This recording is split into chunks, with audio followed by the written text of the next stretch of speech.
All right, we're here with Jennifer Kupcho, who just returned a bogey-free round of 65. Jennifer, you made it look easy out there today. 1, 2, 3, 4, 5 birdies on your round. Get yourself to the top of the leaderboard. You've got to be really proud about how you took to Aronimink today. Yeah, I mean, the golf course is really hard, and yesterday the wind made the greens almost impossible, I felt like.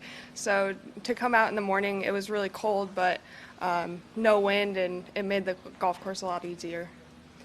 Certainly looked it for you. You started on number 10 and started the day at 2 over and quickly had a birdie on number 11. Wondering if you could just I can take you through the numbers, but walk you through your birdies. You had birdies on, as you started, on 11 and 14. I mean, those couple of holes, honestly, from yesterday, I wasn't making any putts. So to come on and start out strong on 11, I made a pretty long putt and continued on 14. Then you had birdies on the front 9 on 3, 6, and then ended with 1 on 9. Maybe tell us about that closer. It's always a good way to finish up a round. Yeah, it was really nice. I mean, downwind par 5, so I was able to get up close, actually over the green. So, and then a nice chip and a good putt. And you come here hot. You finished second last week at ShopRite. Before that, a tie for 22nd, but then a run of some missed cuts. Did you maybe find something in your game over the last couple weeks, or what's been the change here? I mean, right before A&A, I had a couple changes. I changed irons, actually, as well as changing caddies, and since then it's been really successful and working on my swing as well. So it's been nice to be able to see success after working so hard. Reminder to our friends on Zoom to raise your hand here, and we can call on you. We'll start with questions here. Start with Jeff. Did your heart skip a beat at all on 6 when that ball popped out of the cup and then kind of trickled back in? Honestly, that putt was crazy. It's a good thing it hit the hole because it was going a long ways. And as you look at the test that this course is, was it about as stress-free as it could have been today? Honestly, I was still really stressed. I mean, I think I want to play good so badly that it just makes me want to hit good shots, and that is obviously stressful. So.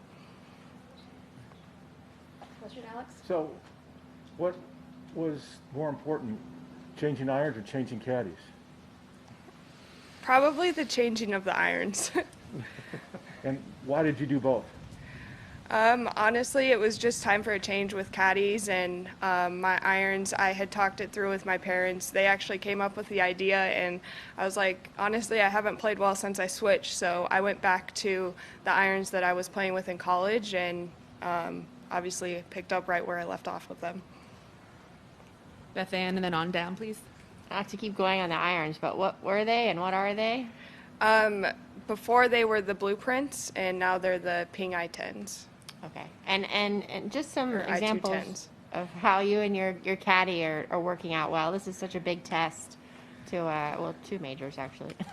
Honestly, I think just from the start we were on the same page the whole time, and we've continued on the same page. Like, it's just different playing majors versus last week. Obviously, it was a shootout, so two different strategies going in, and we've been on it with both of them. What kind of impact do you think it has on women's golf whenever majors are hosted at these historic and prestigious venues? I mean, it's really great for women's golf. It's a great test of golf, very challenging, and I think it's great that people are watching just because they want to see the golf courses that we get to play and how we play them. Jennifer, what is it about Aronimink that suits your eye? Honestly, the golf course is pretty wide off the tee, I feel like, and I'm pretty strong with my drivers, and I mean, the greens are huge, so obviously it's hard to hit the greens still, but hitting the greens is pretty easy, and my lag putting's been really good. And last week you had some back issues. How has that been this week? Not bad at all. Fully recovered, I think. We had a little birdie tell us that your coach, Ed Oldham, who's a PGA coach, was here earlier this week. Could you talk to us about the importance that the coach has had in your life and in your game as you're now at the top of the leaderboard at a major? Yeah. Yeah, Ed has been a huge impact. He's been with me pretty much since I started playing, so he knows what I need, and we don't really ever go through big swing changes, so he always knows how to fix whatever's going on, and it's really helpful. It's always great to have that in your corner. Do we have Yeah. any other questions, Jennifer, Jeff? what kind of boost and confidence did last week's finish give you, and what tells you that you're ready to win out here? Honestly, like going into last week, I was not prepared. Like I felt completely unprepared, and honestly, I felt the same way coming into this week. I didn't feel like I was ready to come play this tough of a golf course. So it's really just, I think not being prepared brings another challenge for me, and I think that's what helps me play well. Not being prepared, like how so? Honestly, just not feeling comfortable with the golf course. I mean, I played each 9 only once this week, so just like I didn't feel like I knew what was going to happen. Did you get treatment for your back? I did, yes. The physio's here on the LPGA. Okay, and have you consistently had issues with your back? I've had issues all through college, yeah. Is that why you sort of limited your practice holes because of your back? No, not really. I was honestly just exhausted from last week. It takes a big toll being at the top of the leaderboard mentally, so I was just taking a break. When you kind of look back at Sunday at the ShopRite, what were sort of your takeaways, and what did you learn from it? Honestly, it's just like the feeling of being in contention. It's really hard to stay in it, and especially after making the double on number 8 the final day, I learned that I can come back and still be in contention. Joe? Jennifer, the difference in putting between yesterday and today, was it something with you that clicked for you, or was it just the greens being a little more receptive and a little bit probably slower this morning?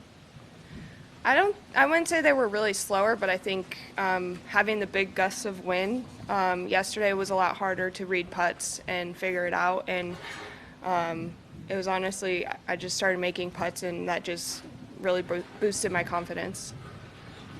Right. You Anything said, further? just Jeff? quick little detail, you said you made a long one on 11. How long was the putt, and what did you have in here at 9? The putt on 11 was like 35 feet, I think, and I had like 245 to the pin on 18 or on 9. What'd you hit? What was the 3 wood. 3 wood? Great. Thanks so much, Jennifer. Perfect. Thank you.